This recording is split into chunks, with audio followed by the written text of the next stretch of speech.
Allahu Akbar,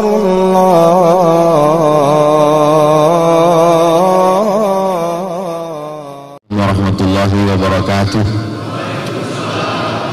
Warahmatullahi wabarakatuh. Alhamdulillah wassalatu wassalamu ala Rasulillah wa ala alihi wa sahbihi wa man tabi'ahu wa mawalah. Yang sama-sama kita hormati Bapak Jenderal Manajer PLN Sumatera Selatan, kemudian Bapak Pimpinan PLN Sumatera dan Kalimantan, keluarga besar PLN, pimpinan, karyawan, pegawai, tak dapat saya sebutkan satu persatu. Insya Allah kita semua dimuliakan Allah Subhanahu wa Ta'ala. Amin ya Rabbal Alamin. Hadir juga bersama kita pada kesempatan ini Habib Mahdi bin Syihab, Ustadz Kemas Muhammad Ali, kemudian Ustadz Irawan Taqwa, dan para asatiz. Mudah-mudahan para ustadz kita dipanjangkan umurnya, disehatkan badannya, sehingga kita dapat ilmu selalu. Apalagi para ustadz-ustadz ini, bil khusus Ustadz Kemas Muhammad Ali dan Habib Mahdi memang menyampaikan tausiah di PLN Sumatera Selatan, di Palembang. Bapak Ibu yang dimuliakan Allah Subhanahu wa Ta'ala, hubungan saya dengan PLN, hampir semua orang punya hubungan dengan PLN ini. Cuman kadang ketika lampu hidup, hubungan baik, mereka lupa dengan pegawai PLN. Tapi ketika mati lampu, baru dia dicaci maki PLN. Oleh sebab itu, menjadi pegawai PLN itu memang mesti banyak-banyak beribadah.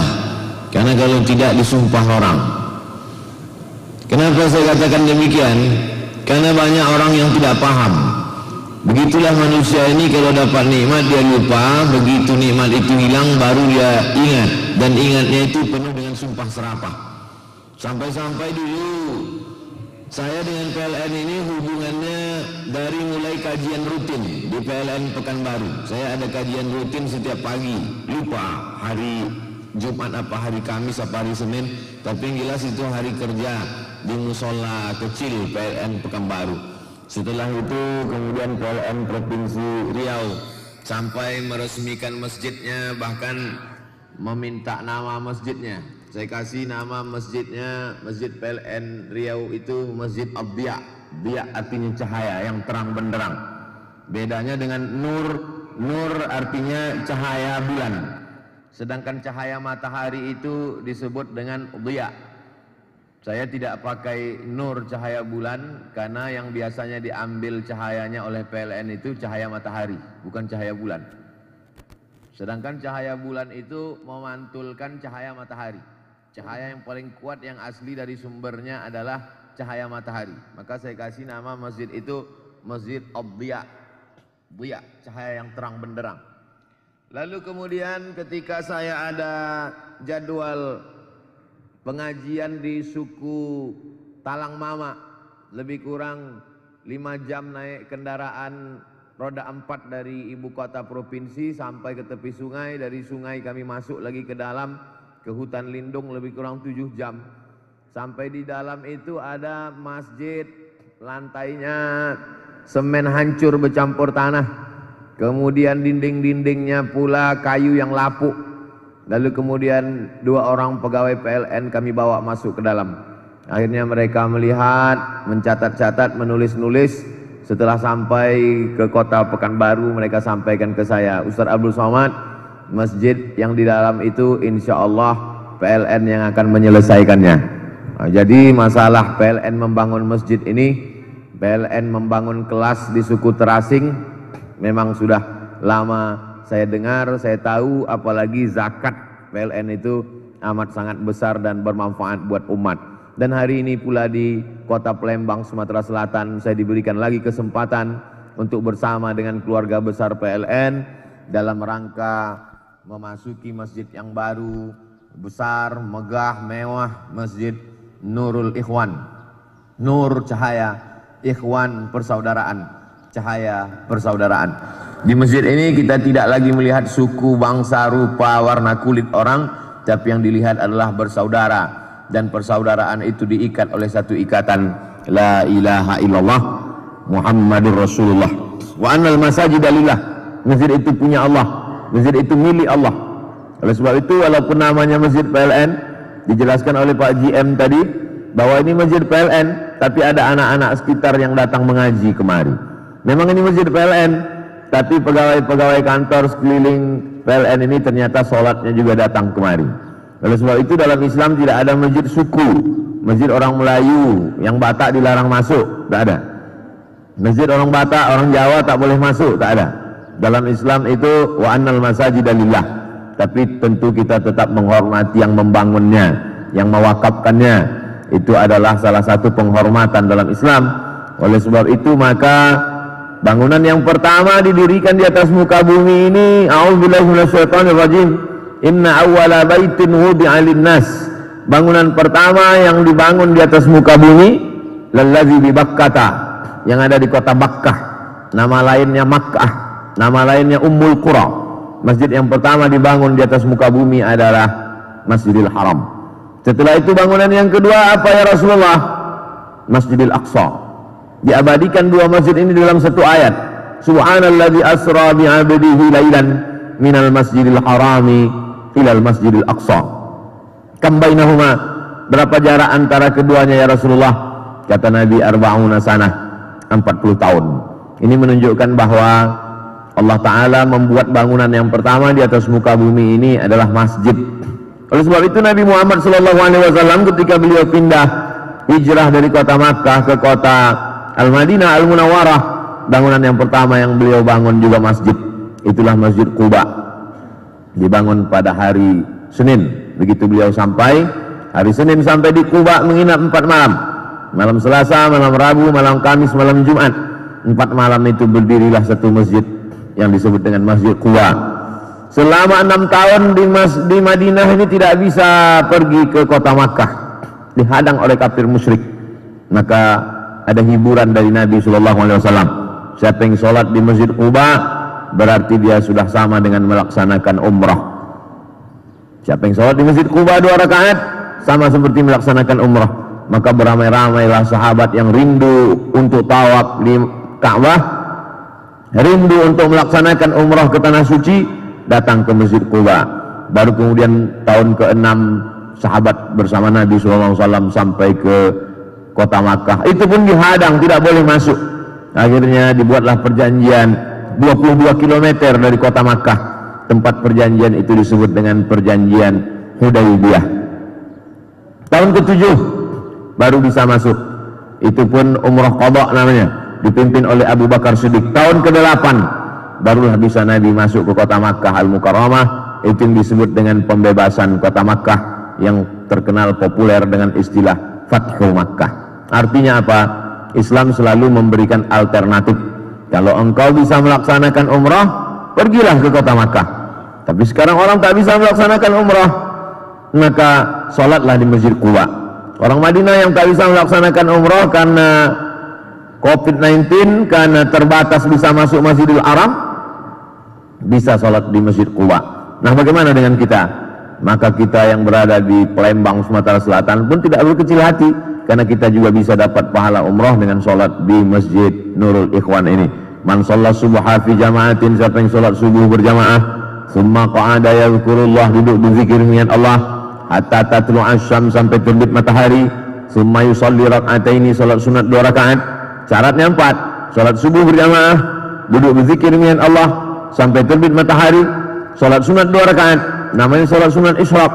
Kata Nabi, kanat lahu ka'ajri hajjatin wa umrah, dia dapat pahala seperti haji dan umrah, tamah, sempurna. Ini menunjukkan Islam tidak menutup satu pintu kebaikan. Makanya kalau ada satu pintu kebaikan yang kita lolos, tidak sempat melakukannya, jangan sedih, ada pintu-pintu yang lain.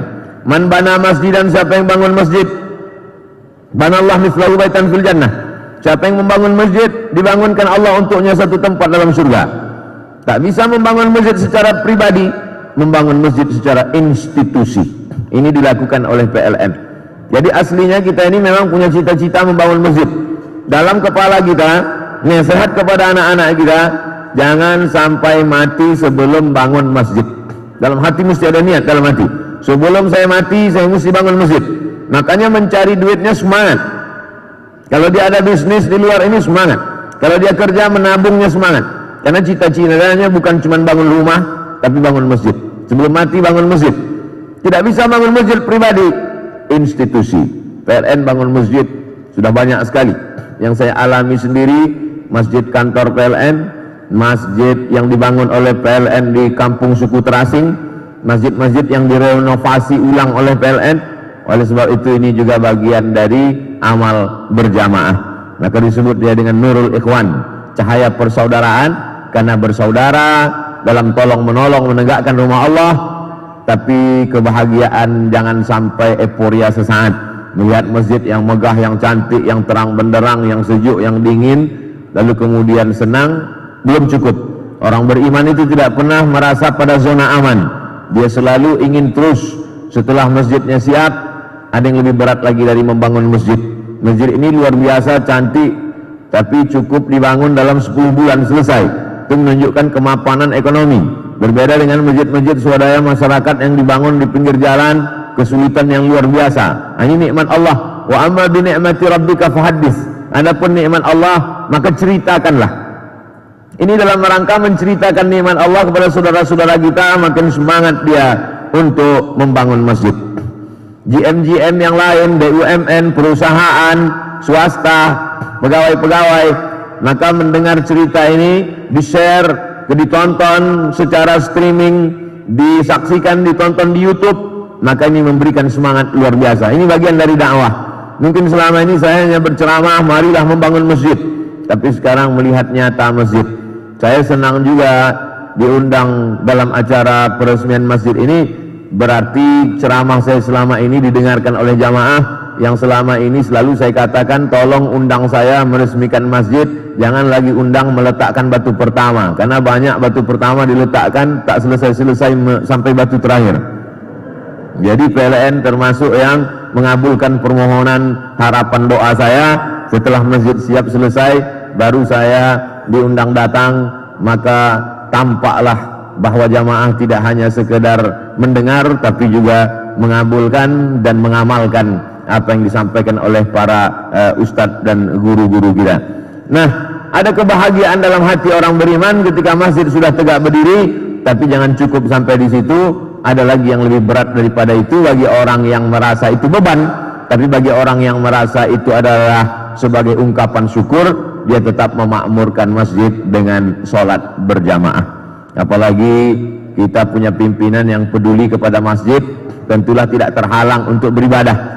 Bagi bapak ibu yang bekerja di suatu institusi, instansi, kantor yang pimpinannya peduli kepada ibadah, itu merasa tidak biasa-biasa saja, bukan nikmat. Tapi bagi orang yang bekerja, tidak terhitung berapa SMS, WhatsApp yang masuk ke dalam handphone saya, atau melalui jamaah, atau melalui tim yang bertanya, pertanyaannya tak masuk akal, tidak logis. Di antara yang saya ingat, Ustadz, apa hukumnya sholat di dalam WC? Saya sangka dia mau ngetes saya, karena WC itu kan tempat najis, sedangkan masuk tempat WC aja pakai kaki kiri. Doanya saja, Allahumma inni a'udzubika minal khubusi wal khaba'is. Doa masuk WC, Allahumma inni a'udzubika minal khubusi wal khaba'is, bukan doa masuk kantor DPR. Ada kemarin yang menyebarkan WA, itu saya bilang itu mesti diluruskan. Itu doa masuk WC. Aku mohon perlindungan Allah dari jin, dari setan jantan, setan betina. Ada orang yang minta pertanyaan ke saya, tolong tanyakan ke Ustaz Somad, apa hukumnya sholat dalam WC? Saya katakan, ini mau ngetes apa serius? Tapi kalau mau serius saya jawab, bahwa salat di dalam WC tidak sah karena di situ ada najis. Walaupun sekarang WC itu ada satu lubang najisnya, ada lantainya yang bersih, tapi tentu ada kecipratannya. Maka dalam Islam diajarkan da'ma yaribuka ila ma la yaribuka. Tinggalkan sesuatu yang meragukanmu kepada sesuatu yang tidak meragukanmu. Lalu kemudian apa sebabnya dia salat dalam WC? Lalu dibalaslah panjang. Dia salat dalam WC ini Pak Ustadz, karena di tempat kerjanya tidak disediakan waktu untuk salat. Jadi masuk jam 8 pagi, keluar jam 5 sore, sholat zuhur dengan sholat asar tidak boleh sama sekali. Supervisor saya tidak membolehkan saya sholat. Akhirnya saya masuk ke dalam WC, saya bawa kain, saya keringkan pakai tisu, saya arahkan ke kiblat, sholat saya di dalam itu, maka berlakulah hukum ad-darurat tubihul mahzurat. Selama tidak ada najis, bisa dipisahkan, ini lubang WC-nya, ini tempat kosong, sholatlah di situ, bersempit-sempitlah di situ, karena daripada tidak sholat sama sekali. Ad-darurat tubihul mahzurat. Dalam keadaan emergensi, dalam keadaan darurat, membolehkan sesuatu yang sebelumnya terlarang. Jadi membaca itu betapa kita mensyukuri nikmat Allah, bisa bekerja mencari nafkah, tapi juga tidak terhalang beribadah. Tidak terhitung berapa security yang mau-WA saya bertanya apa hukumnya kami tak sholat Jumat berkali-kali Pak Ustaz. Sedihnya kami. Jadi ternyata di balik seragam yang gagah perkasa itu ada hati yang remuk redam karena tak dapat beribadah. Ada lagi beberapa pertanyaan ibu-ibu yang bekerja di luar negeri. Apa hukumnya kami sholat habis mencuci daging babi? Karena rupanya dia bekerja di rumah itu, dia mencuci daging babi, habis itu dia mau sholat. Apa hukumnya? Saya katakan tak ada kerja lain, tak ada. Inilah satu-satunya kerja. Ini kerja bukan untuk cari kaya, hanya untuk cari makan. Lalu saya katakan sebelum berangkat kerja, ambil air tanah, masukkan ke dalam botol, masukkan ke dalam tas, bawalah ke tempat kerjamu. Nanti setelah kau mencuci daging babi itu, lalu siramkanlah ke tangan air tanah itu, 1 kali siram, lalu kemudian siram pakai air suci, air mutlak 6 kali, karena disyaratkan dalam Islam mencuci 7 kali, salah satunya dengan air tanah. Setelah itu berwuduklah engkau, setelah berwuduk barulah sholat. Begitulah anak bangsa ini di negeri yang begitu hebat hasil alamnya, ternyata masih ada sekelompok saudara kita yang amat sangat sulit mencari makan. Bukan cari kaya, bukan cari uang untuk beli mobil, bukan cari uang untuk bangun rumah, hanya untuk menutupi kebutuhan pokok yang bernama makan. Jadi kalau kita bandingkan dengan itu, datanglah syukur kita kepada Allah. Kerja kita tidak terhalang, ibadah kita pun bisa tidak terhalang. Dengan itu datanglah rasa sayang kita kepada waktu yang sia-sia, tak berguna, tak bermanfaat. Sampai waktu, kata Nabi SAW, yang paling baik itu adalah intizarus shalah ba'da shalah, menunggu salat. Kita yang menunggu salat itu. Nampak ada waktu, jam menunjukkan pukul sekian, 15 menit sebelum azan kita sudah siap-siap. Idza dakhala ahadukumul masjidah, kalau kamu masuk ke dalam masjid, maka yang dilaksanakan pertama kali salat sunat tahiyatul masjid, lalu setelah itu salat qabliyah. Tentu saja bekerja di sini zuhur dengan asar, qabliyah zuhur. Tentang qabliyah zuhur kata Nabi, man shalla isnatai asyarata rakaah, siapa yang salat 12 rakaat fil yaumi wal lailah, sehari semalam, bunya lahu bihinna baitun fil jannah. Siapa yang salat 12 rakaat sehari semalam, dibangunkan satu tempat dalam surga. Apa itu yang 12 rakaat? 4 rakaat sebelum zuhur dengan tetap 2 rakaat 1 salam, 2 rakaat setelah zuhur, 2 rakaat setelah maghrib, 2 rakaat setelah isya, 2 rakaat sebelum subuh. Saya ulang sekali lagi, 4 rakaat sebelum zuhur, 2 rakaat setelah zuhur, 2 rakaat setelah maghrib, 2 rakaat setelah isya, 2 rakaat sebelum subuh. Itu yang dimaksud dengan sholat sunat rawatib yang muakkad, yang kuat. Adapun 6 rakaat lagi rawatib juga, tapi tidak muakkad, tidak begitu kuat. Kita tetap laksanakan 2 rakaat sebelum asar, 2 rakaat sebelum maghrib, 2 rakaat sebelum isya. 6 rakaat kita tetap laksanakan. Ini adalah ibadah-ibadah yang kalau tidak kita sempat-sempatkan. Beribadah ini kalau menunggu sempat tak akan sempat. Nantilah ini sedang sibuk betul, banyak laporan, banyak kerjaan, pemasangan instalasi, menghitung segala macam. Nantilah menunggu waktu luang, ternyata tak akan pernah ada datang waktu luang. Nantilah setelah pensiun, ternyata malaikat maut datang tak menunggu pensiun. Oleh sebab itu maka beribadah ini sempat-sempatkan, beribadah ini luang-luangkan. Adapun prestasi zakat PLN yang luar biasa, saya sudah melihat dengan mata kepala saya. Beberapa kelas dibangun dan saya ikut meresmikannya di suku Akit namanya, dibangun oleh PLN. Kelas dari ibu kota provinsi pergi lagi ke pulau, dari pulau itu naik pompong lagi sampai ke pulau kecil lagi, dibangunkan di situ. Saya tanya, ini dari mana? Ini bantuan dari zakat PLN. Bahwa ada sebagian orang yang meragukan zakat ini, maka sesungguhnya pada zaman dulu ada 3 zakat. Yang pertama zakat perdagangan, karena orang Makkah itu berdagang. Yang kedua zakat pertanian karena orang Madinah itu bertani. Yang ketiga zakat peternakan karena orang Badui itu beternak. Inilah 3 zakat pokok waktu itu: berdagang, bertani, beternak. Tapi zaman sekarang ada orang yang tidak berdagang, tidak bertani, tidak beternak. Tidak berdagang, tidak bertani, tidak beternak, tapi penghasilannya lebih besar daripada pedagang, lebih besar daripada petani, lebih besar daripada peternak. Pengacara misalnya, dia duduk di sidang, dalam satu perkara dia dapat 100 juta, 1 miliar.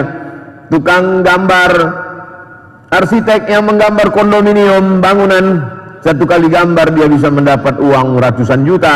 Dokter spesialis misalnya, belum lagi dia berikan obat, belum lagi dia periksa, baru dipegang-pegangnya aja udah 7 juta, 5 juta. Jadi begitu banyak uang yang beredar. Maka wa anfiqu min thayyibati ma kasabtum, keluarkanlah zakat dari hasil usahamu. Dalil umumnya adalah diungkapkan oleh Syekh Yusuf Al-Qardawi dalam fikih zakat, keluarkanlah hasil usahamu. Maka di situ ayatnya umum, segala hasil usaha.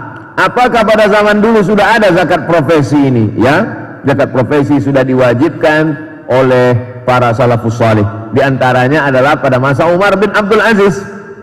Umar bin Abdul Aziz itu mengutip zakat dari pegawai-pegawai kerajaan. Bahkan tidak hanya dari zakatnya, termasuk juga dari hadiah-hadiah bonus dikeluarkan zakat. Oleh sebab itu zakat ini bukan orang-orang zaman sekarang saja. Ini bukan ijtihad kontemporer, tapi zakat sudah ada, zakat pendapatan ini sudah ada pada zaman salaf. Muawiyah bin Abi Sufyan begitu juga sudah mengutip zakat dari pegawai-pegawai kerajaannya. Oleh sebab itu maka kalau pegawai hari ini dikutip zakatnya, zakat profesi 2,5%, maka sesungguhnya itu mengikut tradisi salaf. Karena Muawiyah itu salaf dan Umar bin Abdul Aziz itu juga salaf. Salaf artinya orang yang hidup 3 abad pertama. Khairul qurun qarni, sebaik-baik abad-abadku. Tsummal ladzina yalunahum, 1 abad sesudah itu. Tsummal ladzina yalunahum, 1 abad sesudah itu. 3 abad pertama ini disebut dengan salaf. Maka di kalangan salaf pun zakat profesi ini sudah ada. Untuk lengkapnya bisa dilihat disertasi berjudul Fikih Zakat yang sudah diterjemahkan ke bahasa Indonesia, tebal hampir 2 kali Al-Quran tebalnya. Fikih zakat, di antaranya adalah bercerita tentang zakat profesi ini. Adapun masalah haul yang mesti disimpan dalam setahun, ada 2 pendapat tentang ini. Pendapat pertama mengatakan tidak ada haul, karena hadis tentang haul itu ada periwayatnya yang dhaif kata Imam Ahmad. Maka kalau periwayatnya dhaif, hadis itu dhaif. Kalau hadis dhaif tak bisa jadi dalil hukum. Yang kedua, saya tetap berpegang ada haul. Tapi andai berpegang ada haul mesti disimpan setahun, maka tetap boleh ta'jiluz zakati qabla awaniha. Boleh menyegerakan zakat sebelum waktunya datang. Jadi kalau kita wajib zakatnya itu setelah pegang setahun, maka sebelum sampai setahun boleh kita keluarkan zakatnya duluan. Nanti setelah setahun kita tidak perlu lagi keluarkan zakatnya untuk tahun itu, karena sudah kita keluarkan duluan.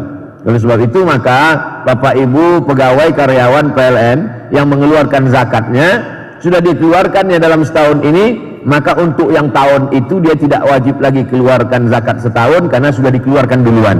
Akan tetapi kalau dia disimpan di bank, lalu kemudian disimpannya itu selama setahun, misalnya untuk saat ini sesuai nisabnya, kalau di bawah 20 keping uang dinar tidak ada zakatnya. Jadi Islam itu agama yang cukup adil, ada ambang batas, bukan setiap dapat uang lalu ada zakatnya. Maka ditetapkanlah berapa baru wajib zakat, 20 keping uang dinar. Zaman Nabi tidak dipakai uang kertas, uang perak namanya dirham, uang emas namanya dinar. 1 dinar itu beratnya 4,25 gram. Dari mana datang 4,25 gram ini? Zaman Nabi kan tak ada gram. Maka sesungguhnya dinar itu disimpan di museum-museum. Hebatnya agama Islam, mud untuk mengukur takaran zakat fitrah masih ada sampai sekarang. Di Museum Kairo, di Museum Makkah ada. Uang dinar yang 1 logam emas itu 4,25 gram sampai hari ini masih disimpan oleh para ulama dan beratnya itu 4,25 gram. Kalau punya 20 keping uang dinar baru wajib keluar 2,5%. Jadi itulah angka yang ditetapkan oleh ulama fikih ahli zakat. 1 keping 4,25 gram kali 20 keping 4,25 gram kali 20 keping sama dengan 85 gram. 85 gram angka mati, tidak bisa ditawar-tawar. Siapa saja yang memiliki penghasilan setahun 85 gram emas, maka dia, kenapa pakai emas? karena tidak ada mata uang yang paling stabil di dunia ini kecuali emas. Dolar, kita tahu bagaimana dolar naik turun, begitu juga dengan mata uang yang lain. Oleh sebab itu mata uang paling stabil emas, maka patokan yang dipakai 85 gram emas. Jadi harga emas boleh naik turun, tapi 85 gram ini harga mati. Jadi kalau hari ini 1 gram emas 1 juta, 85 gram emas berarti 85 juta. Siapa saja yang menyimpan uang 85 juta dalam 1 tahun, maka dia dikenakan zakat 2,5%. Cara menghitung 2,5%, kalau 1 jutanya itu 25.000, maka 10 juta 250.000, maka kalau ada 100 juta berarti 2,5 juta. Kalau ada 1 miliar berarti 25 juta. Mudah-mudahan semua pegawai PLN punya tabungan 1 miliar. Baru keluar suaranya. Oleh sebab itu, maka zakat yang sudah dikeluarkan dari mulai bulan, kita hitung Zulqa'dah. Ini adalah hari terakhir Kamis bulan Safar. Setelah ini kita pun akan masuk insyaallah hari Ahad, itu hari pertama bulan Maulid. Bulan Maulid, bulan Rabiul Awal. Jadi kalau mengingat-ingatnya itu memang mesti kita ingat bulan Hijriah, momen Maulid. Oke. Jadi kalau pada bulan Maulid dia membayar zakat, maka setahun ke depan Maulid 1443 tidak perlu lagi dizakatinya yang penghasilan selama setahun ini, karena sudah dikeluarkan duluan.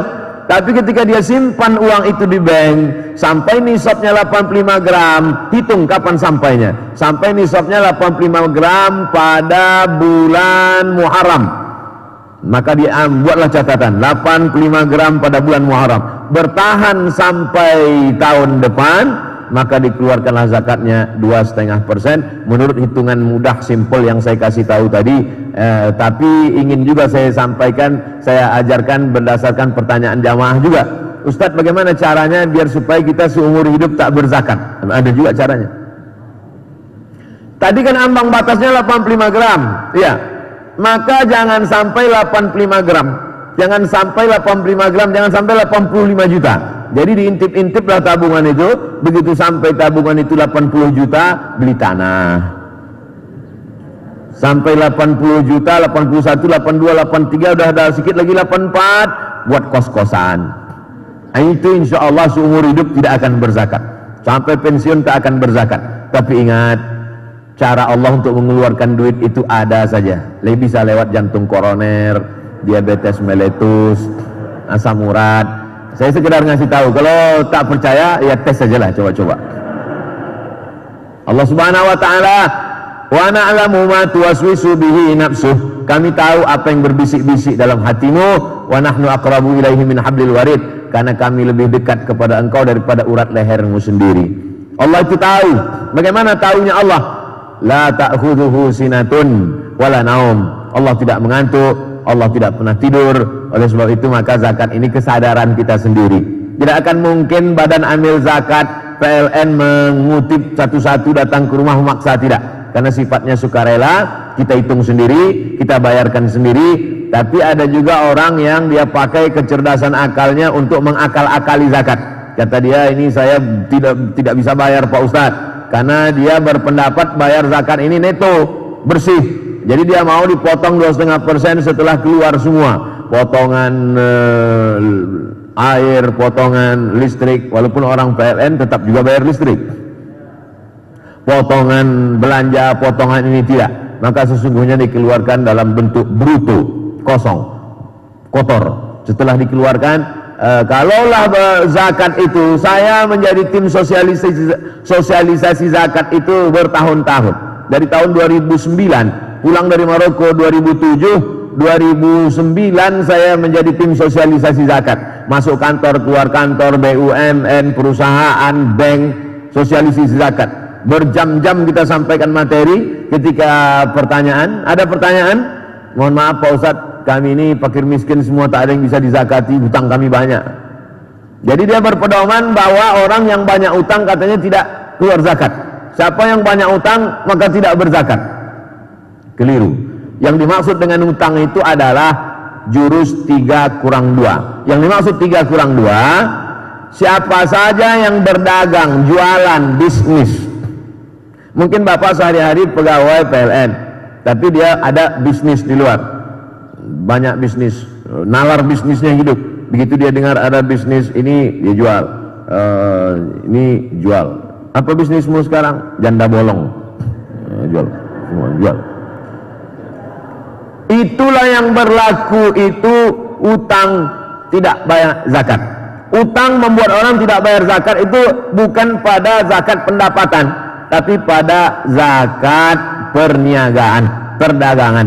Jurusnya 3+2. Modal yang diputar, tambah untung, tambah piutang, kurang hutang, kurang rugi. Saya ulang sekali lagi, 3+2. Modal yang diputar, tambah untung, tambah piutang, kurang hutang, kurang rugi. Jadi kalau ada orang jualan rumah makan, dihitunglah semua, ikan, beras, semua, sewa, ruko, segala macam.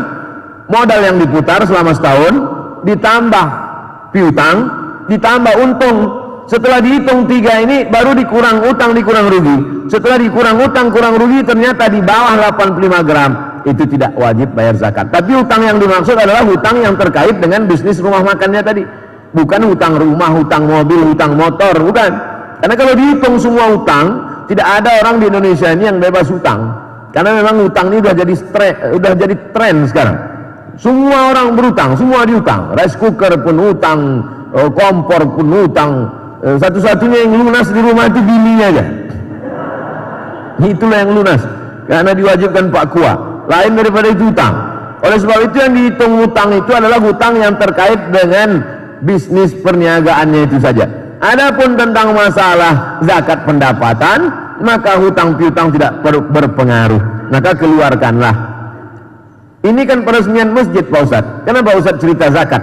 Karena setiap cerita salat pasti Allah bercerita zakat. Wa aqimus shalah wa atuz zakah. Alladzina yuqimuna shalah wa yutuna zakah. Alif lam mim. Dzalikal kitabu la raiba fihi hudal lil muttaqin. Alladzina yu'minuna bil ghaibi wa yuqimuna shalah wa mimma razaqnahum yunfiqun. Mereka menunaikan salat dan mengeluarkan zakat dari harta yang sudah kami berikan kepada Allah, kepada manusia itu, kata Allah Subhanahu wa taala. Orang yang tidak berzakat, salatnya tak diterima Allah. Karena salat itu isinya doa. Rabbi firli warhamni wajburni warfa'ni warzuqni wahdini wa'afini wa'fu anni. Allahumma firli ma qaddamtu wa ma akhartu wa ma asrartu wa ma alantu wa ma asraftu wa ma anta a'lamu bi minni antal muqaddimu wa antal muakhiru.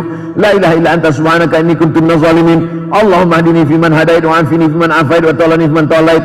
Doa di salat itu tidak diterima Allah gara-gara tidak membayar zakat. Ada kata Nabi sallallahu alaihi wasallam, rajulun, seseorang, as'as, rambutnya kusut, albar, rambutnya berdebu, yamuddu yadayhi ila sama, tangannya ditengadahkannya, diangkatnya ke langit. Lalu dia berkata kepada Allah, ya Rab, ya Rab. Tapi doanya tak dikabulkan Allah. Kenapa doanya tak dikabulkan Allah? 4 sebab. Mat'amuhu haram, makanannya haram. Masrabuhu haram, minumannya haram. Malbasuhu haram, pakaiannya haram. Wa ghudhiya bil haram, disuapkannya makanan haram dan dia menerima makanan haram. Makanan haram. Ini makanan ini halal semua. Kenapa disebut Arab? Makanannya halal tapi dibeli dari uang haram. Oleh sebab itu di PLN saya tidak ragu sedikit pun untuk memakan makanannya, karena saya tahu mereka semuanya berzakat. Kalau di kantor-kantor lain agak ragu juga sedikit. Tapi di kantor PLN kita tahu, sudah lama berkenalan, sudah melihat hasilnya lah nyata bahwa zakat itu dibangunkan ke masjid, dibangunkan ke sekolah.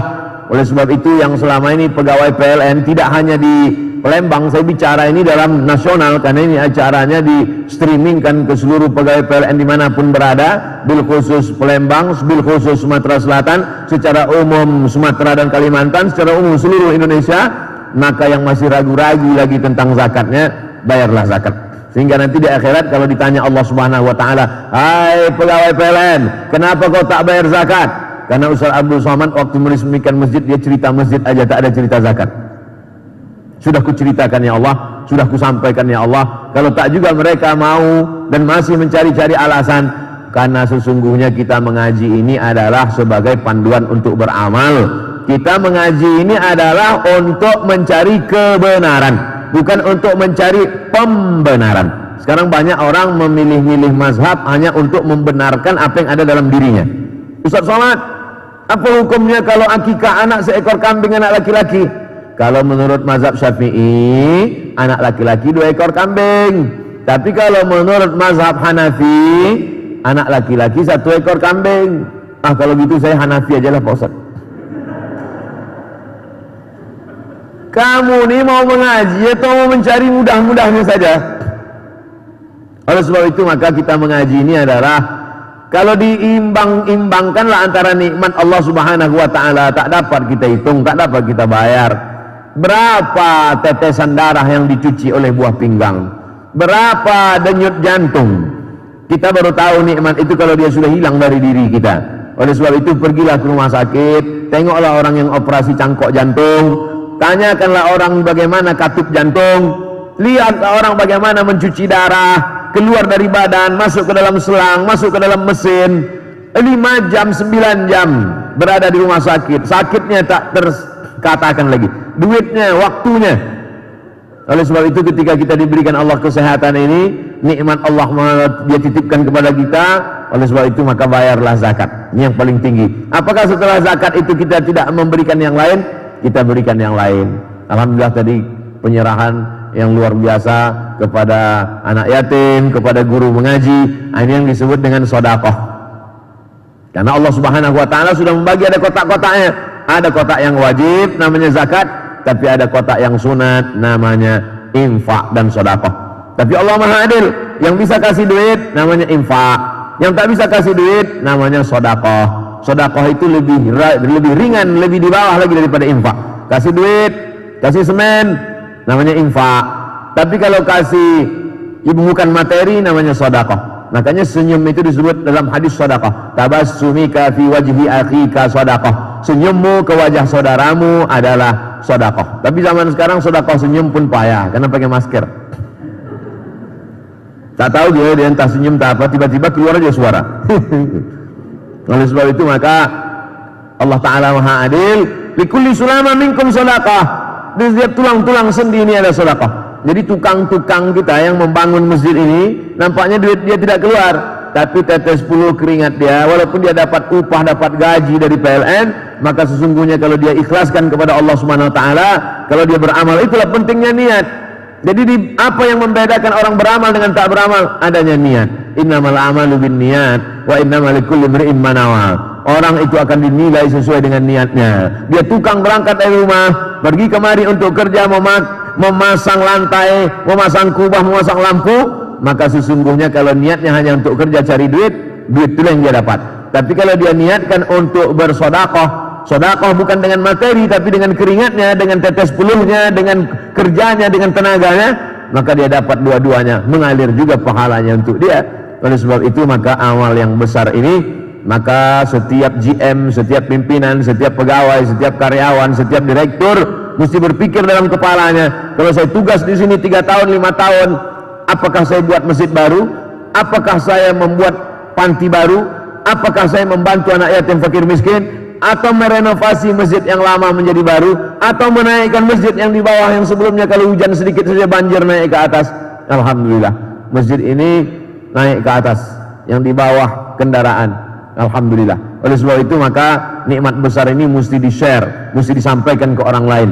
Kalau tidak, maka dalam Islam kita hanya sekedar untuk diri kita saja. Orang yang paling rugi adalah orang yang pernah hidup, pernah berjalan di atas muka bumi, pernah bernapas, pernah dikasih Allah SWT nikmat kerja halal, pernah diberikan Allah SWT sebagian harta, pernah dijadikan Allah Ta'ala punya jabatan, tapi tak pernah dipakai untuk menolong agama Allah Subhanahu wa taala. Itulah manusia, makhluk yang paling rugi. Allah Ta'ala mengatakan mereka yang tak menggunakan telinga, tak memakai mata, tak memakai hati, tak memakai pikiran ini, ulaika kal an'am. Mereka ini macam binatang, kata Allah Subhanahu wa taala. Karena kalau pekerjaan ini kalau kita peturutkan tak ada selesainya. Pagi selesai datang petang, petang tak selesai datang malam, malam tak selesai datang besok pagi. Habis itu segera mati, lupa. Hidup ini macam mimpi saja. Hidup ini macam mimpi. Yang baru sadar nanti bahwa dia sudah terjaga ketika sudah mati. Ketika manusia ini mati, keluar roh dari jasad, barulah dia sadar rupanya dia selama ini hanya mimpi panjang. Apa mimpinya? Mimpi jadi pegawai PLN. Berapa banyak orang yang termimpi-mimpi sangat ingin jadi pegawai PLN. Di antaranya protokol kita tadi. sangat ingin jadi pegawai PLN. Berapa orang yang ikut tes tak lulus jadi pegawai PLN. Tapi orang tidak bersyukur kalau dia tidak mengetahui niat baik orang. Dia tak bersyukur kalau dia tidak pernah gagal. Oleh sebab itu kenikmatan besar ini mesti disyukuri. Cara mensyukurinya bagaimana? Kata Nabi SAW, man lam yaskurin nas lam yaskurillah. Orang yang tidak berterima kasih kepada manusia, maka dia tak bersyukur kepada Allah. Banyak-banyak berterima kasih kepada manusia. Bagaimana mensyukuri nikmat ini? Mensyukuri dengan lidah, banyak-banyak berzikir, bertasbih, bersolawat. Bagaimana mensyukuri dengan tangan? Gunakan tangan untuk melaksanakan ibadah kepada Allah. Mensyukuri dengan hati, banyak-banyak bersyukur kepada Allah. Mensyukuri dengan harta, banyak-banyak berinfak, berwakaf, berzakat dan bersedekah. Pada akhirnya, la in syakartum, kalau kau syukuri nikmatmu ini, la azidannakum, pasti ku tambah, kata Allah. Wala in kafartum, tapi kalau kau kufur, tak kau syukuri, inna adzabi lasyadid, maka sesungguhnya azabku amat sangat menyakitkan.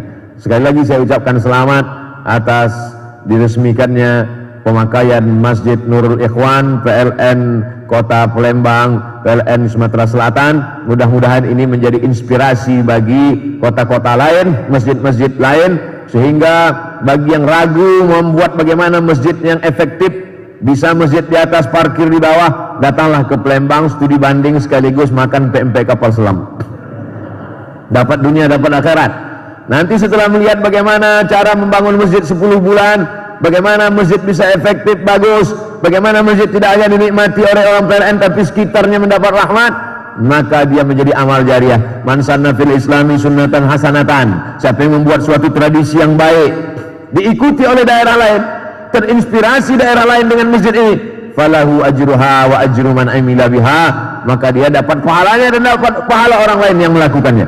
Datang orang Papua kemari, datang orang Sulawesi kemari, datang orang Aceh kemari, dia buat sama macam ini di tempat dia. Kalau begitu ruang ini sempit, tak ada tempat parkir, kami buat parkir di bawah, masjid di atas. Atau dia berpikir lain, nah biar jangan sama, kita buatlah parkir di atas, masjid di bawah. Falahu ajruha, dia dapat pahalanya, wa ajru man amila biha, maka pahala mereka tetap mengalir juga. Ini yang disebut dengan multi level marketing, tapi bukan 5%, 10%, tapi mendapatkan lipatan ganda yang tak terhingga. Inilah yang akan mengalir sesudah kita mati menghadap Allah Subhanahu wa taala. Idza matal insan, kalau manusia mati, inqata'a, putus. Di antara yang tetap mengalir adalah shadaqatun jariyah, ilmun yuntafa'u bih, waladun salihun yad'ulah. Mudah-mudahan anak kita menjadi anak-anak yang soleh, mudah-mudahan rezeki kita barokah, mudah-mudahan apa yang kita lakukan ini hanya mencari ridha Allah. Terima kasih atas segala perhatian, mohon maaf atas segala kesilapan dan kekhilafan. Saya ucapkan tahniah, selamat dan berkah. Wassalamualaikum warahmatullahi wabarakatuh. Waalaikumsalam warahmatullahi wabarakatuh. Terima kasih Ustaz Haji Abdul Somad LCMA PSD. Baik Bapak Ibu yang kami hormati, izin Ustaz Somad, ini PLN ini agak rugi. Ngomong dengan aku tadi ya Najib, kalau Ustaz Somad ceramah sebelum 9:30, tolong ada sesi tanya jawab. Baik, izin, ada yang nak ditanya ke Pak Sugiharto, nak bertanya? Itu sahabat aku kalau mati lampu Ustaz. Dapat mati lampu, berkawan aku dengan Bapak itu. Pak Sugiharto, mana cerita tak hidup ini, pernah aku nak ngecas. Nah, gimana lampu itu demi sekolah beli tidak diangkat lagi. Baik, ada mungkin ibu-ibu nak bertanya. Biasanya ibu-ibu ini nak bertanya, nak tanya Ustaz apa hukumnya beli baju kredit. Nah, izin bunda-bunda ada yang ditanya ke? Di luar ada? Bukan di somiknya dibawa ke Jabo sana?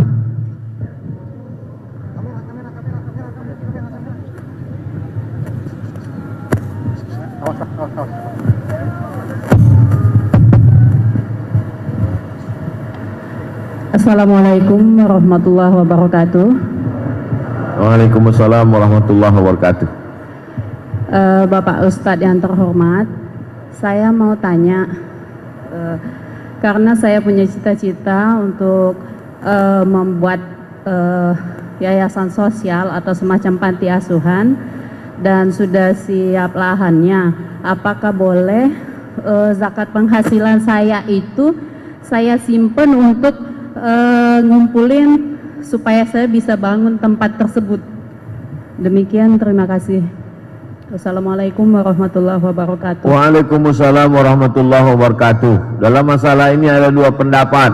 Pendapat pertama, pendapat yang amat sangat ketat. Zakat tidak boleh keluar dari 8 asnaf.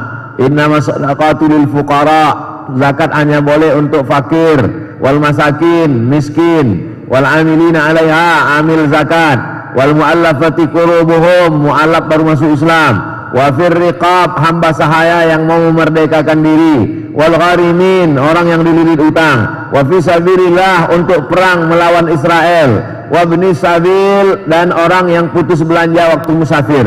Maka pembangunan panti asuhan tadi tak masuk dalam 8 asnaf. Jadi nanti kalau ada ustadz mengatakan uang zakat tak boleh untuk panti, uang zakat tak boleh untuk masjid, uang zakat tak boleh untuk beasiswa, ini pendapat yang pertama yang amat sangat ketat. Ini pendapat pertama.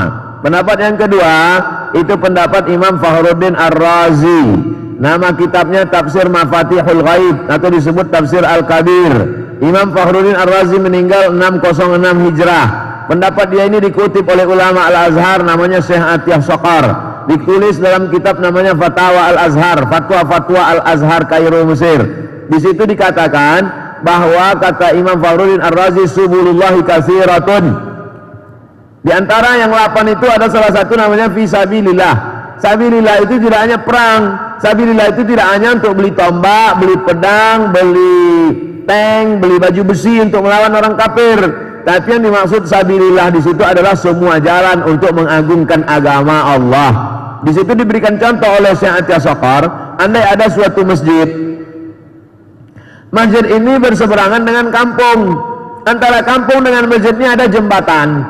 Lalu tiba-tiba jembatannya roboh.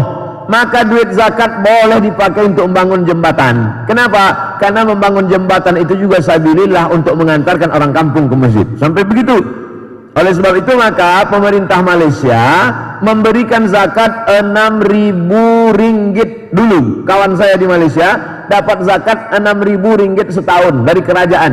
Jadi zakat mereka per kerajaan. Kerajaan Perlis, Kerajaan Terengganu, Kerajaan Selangor. Itu setiap kerajaan memberikan zakat yang bervariasi. Kebetulan kawan ini dapat zakat setahun 6.000 ringgit. Kali 3.000, 18 juta. Kali 3.500 lebih kurang 20 juta setahun. Abdul Somad 4 tahun di Mesir seperak haram dapat zakat.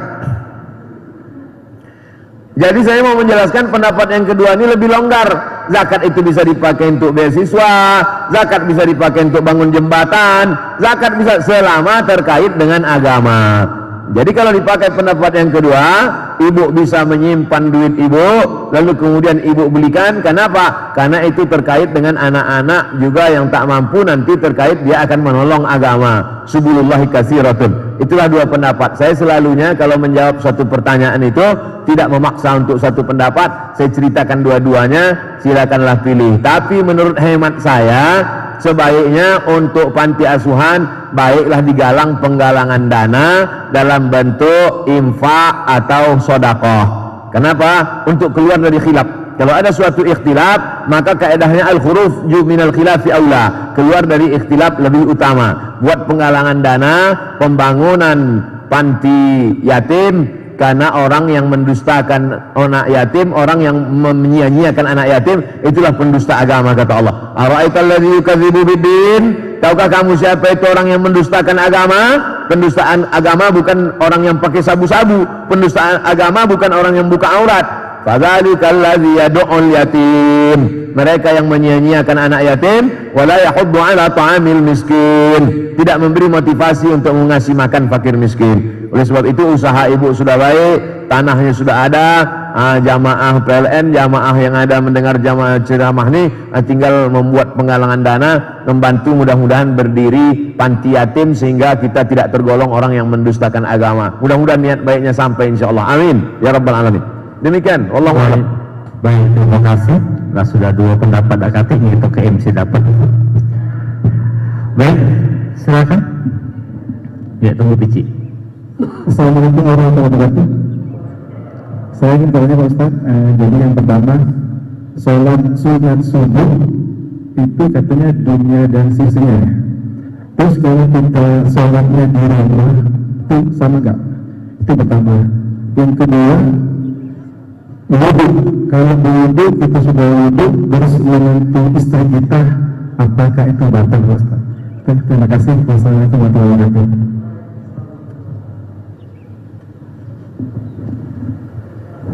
Rakaat al-fajri khairum minad dunya wa ma fiha.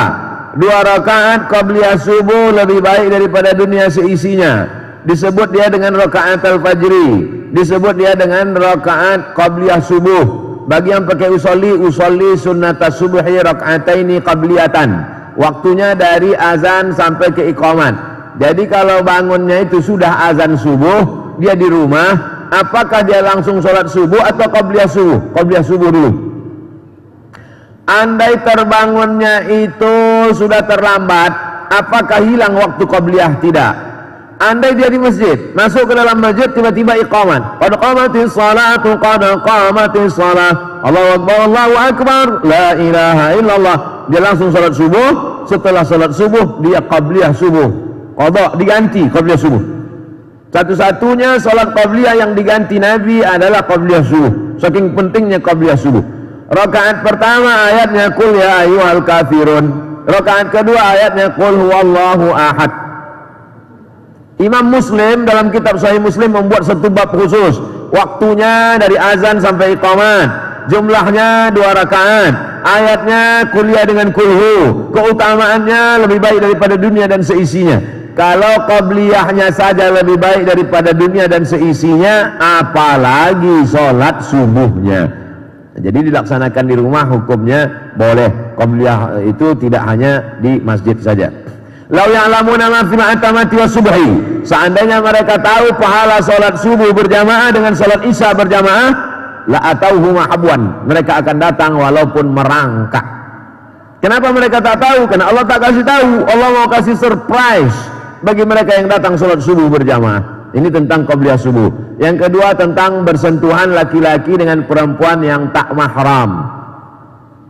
Istri itu mahram karena nikah, tapi dia tidak mahram karena nasab.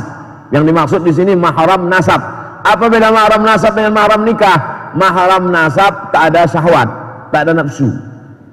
Orang dengan anaknya, kalau ada orang bernafsu dengan anaknya, ikat biar kami bawa ke panti sakit jiwa. Jadi nanti kalau ada orang mengatakan itu kan istrimu, istrimu itu kan mahrammu, maka tak batal wudu'mu. Yang dimaksud mahram di sini bukan mahram nikah, tapi mahram nasab. Yang tak batal itu dengan anak, dengan emak, dengan adik emak, dengan perempuan yang mahram karena nasab tadi, bukan karena mahram karena nikah. Nah, setelah jelas itu, setelah jelas mahramnya beda, baru saya jelaskan menurut mazhab. Menurut mazhab Hanafi, mazhab yang paling tua dulu, namanya Imam Abu Hanifah, mazhabnya Hanafi, tinggalnya di Kufah, Irak sekarang, meninggalnya tahun 150 Hijrah. Menurut mazhab Hanafi, bersentuhan laki-laki dengan perempuan tidak batal wudu, karena makna ayat aula mastumun nisa. Kalau kamu menyentuh perempuan, makna menyentuh di situ, maaf, makna menyentuh di situ jima, bukan sentuh kulit. Tapi karena bahasa Quran itu tidak vulgar, bahasa Quran itu tidak porno, maka dia tidak katakan jima, dia katakan menyentuh. Tapi makna menyentuh di situ jima. Jima baru batal wudu. Kalau sekedar menyentuh tak batal menurut Hanafi. Itu makanya orang India, Pakistan, Bangladesh banyak dia menyentuh-nyentuh di Masjidil Haram waktu dia tak batal karena mazhab Hanafi. Mazhab Hanafi itu yang paling banyak di dunia ini. Turki, India, Pakistan, Bangladesh, Kufah, Irak. Mazhab yang kedua Maliki, nama imamnya Malik bin Anas, tinggalnya di Madinah, makamnya di Baqi samping Masjid Nabawi. Meninggal tahun 179 Hijrah. Menurut mazhab Maliki, bersentuhan laki-laki perempuan yang tak mahram batal kalau ada syahwat. Kalau tak ada syahwat tak batal. Bersahwat baru batal, tak bersahwat tak batal. Yang ketiga mazhab Syafi'i, nama imamnya Muhammad bin Idris, makamnya di Mesir, di Kairo, meninggal tahun 204 Hijrah. Menurut mazhab Syafi'i, asal bersentuh laki-laki perempuan, mau bernafsu tak bernafsu batal, bernafsu tak bernafsu batal wudu. Abdul Somad pilih pendapat mazhab Syafi'i. Kenapa pendapat itu yang Ustaz pilih? Karena saya dari kecil belajar mazhab Syafi'i, di sekolah belajar mazhab Syafi'i, di Mesir belajar mazhab Syafi'i, dan menurut saya pakai mazhab ini lebih selamat. Lebih selamat apanya Pak Ustaz? Misal saya berwudu dari rumah, pergi undangan ke hotel, sampai di hotel mengucapkan selamat ke mempelai, selamat ya, selamat. Saya udah jaga, tapi yang perempuan itu disentuh di ujung jari saya. Lalu kemudian saya sholat, Allahu Akbar. Datang setan berbisik, Abdul Somad, wudu kau batal. Kata saya, tidak, aku tak bernafsu. Kata setan, ada sikit gitu. Dan berkata-kata dalam pikiran. Tapi kalau saya pergi ke toilet, saya berwudu lagi, saya ulang wudu, saya sholat, maka hilang itu semua, hilang kata-kata. Itu makanya mazhab Syafi'i itu dikatakan asyaddu ihtiyatan, tingkat kehati-hatiannya lebih tinggi. Mazhab Syafi'i itu tingkat kehati-hatiannya lebih tinggi, diantaranya dalam masalah wudu ini. Yang kedua masalah imsak waktu subuh. Mazhab Maliki tak ada imsak. Saya tinggal di Maroko, mazhab Maliki. Maliki itu yang paling banyak, mazhab Maliki, Tunisia, Aljazair, Maroko, Mauritania, Andalusia, Irak, sebagian Mesir. Banyak mazhab Maliki. Dalam mazhab Maliki tidak ada imsak. Jadi kulu makanlah, wasrabu minumlah sampai azan. Allahu Akbar, Allahu Akbar. Jadi kami di Maroko tidak ada itu sirine imsak. Jadi kami makan aja, makan, tiba-tiba azan, mulut berisi. Mazhab Syafi'i tidak begitu. 50 ayat sebelum azan ada imsak. Jadi waktu itu belum ada jam, maka dipakai 50 ayat. Setelah dihitung-hitung 50 ayat itu diagak-agak lebih kurang 10 menit. Itulah maka ada imsak di tempat kita. Kalau hidup lampu. Tingkat kehati-hatiannya lebih tinggi. Setelah bersih mulut, gosok gigi, baru kemudian terdengar azan. Jadi lebih hati-hati sehingga tidak ada was-was. Demikian. Allahu a'lam. Baik, silakan Ibu.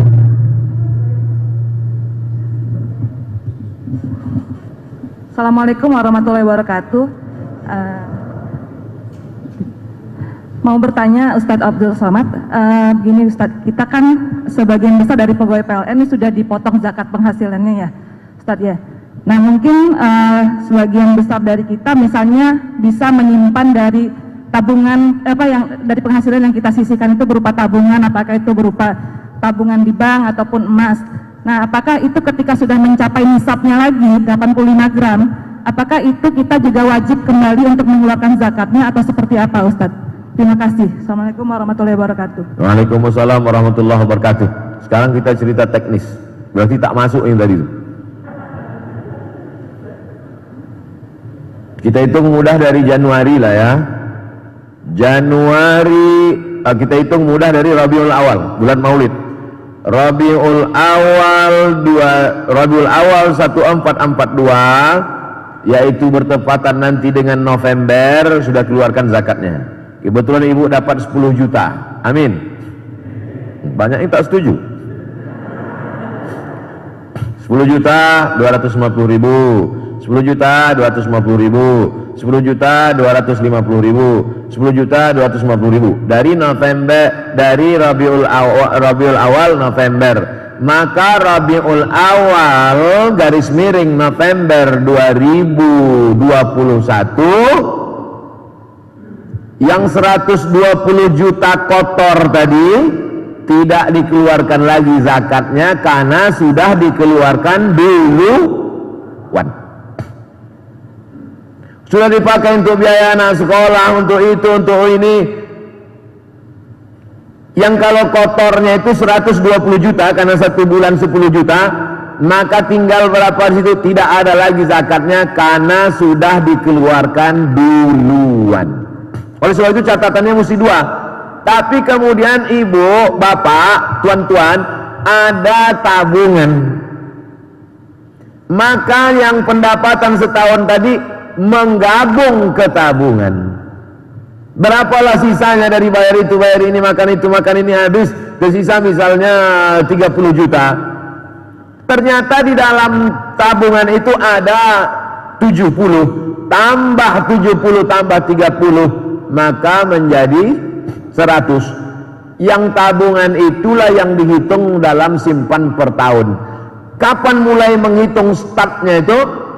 Setelah dia mencapai nisab 85 gram kali sejuta 85 juta.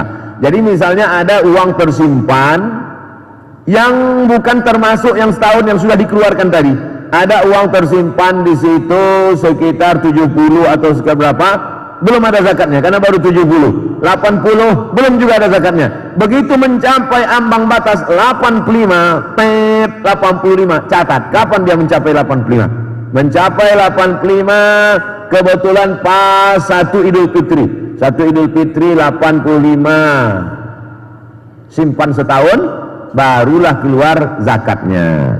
Ini tentang masalah tabungan. Selesai masalah tabungan. Kalau begitu ada dua catatan. Ada gaji yang dikeluarkan duluan, ada tabungan uang simpanan yang memang tidak diganggu-ganggu. Pertanyaan yang kedua tentang emas. Bapak ibu yang menyimpan emas dalam bentuk batangan, emas antam atau mini gold atau dalam bentuk dinar yang bukan perhiasan, maka dikeluarkan zakatnya 2,5% setelah disimpan selama setahun. Dapat uang, beli antam 5 gram, dapat duit, beli antam 10 gram, dapat duit, beli mini gold, dapat duit, beli, tapi bukan perhiasan. Ketika dia mencapai 85 gram, catat, sudah mencapai 85 gram tanggal sekian. Tanggal ini penting. Setelah setahun disimpan, keluarkan zakatnya 2,5%. Tahun berikutnya 2,5%. Tahun berikutnya 2,5%. Kalau menjadi 100 gram, keluarkan 2,5% dari 100 gram. Menjadi 300 gram, keluarkan 2,5% dari 300 gram. Ini emas batangan yang bukan emas perhiasan. Sekarang pembahasan emas perhiasan. Gelang, anting, subang, perhiasan. Emas perhiasan dua pendapat ulama. Pendapat pertama, emas perhiasan dikeluarkan zakatnya sekali seumur hidup. Pendapat Imam Ahmad bin Hanbal, mazhab Hambali. Maka balik dari sini, ambil gelang, subang, rantai, anting, gelang kaki, gelang leher, semua, gelang tangan, hitung sekali seumur hidup 2,5%. Ini zakat yang ini pendapat pertama.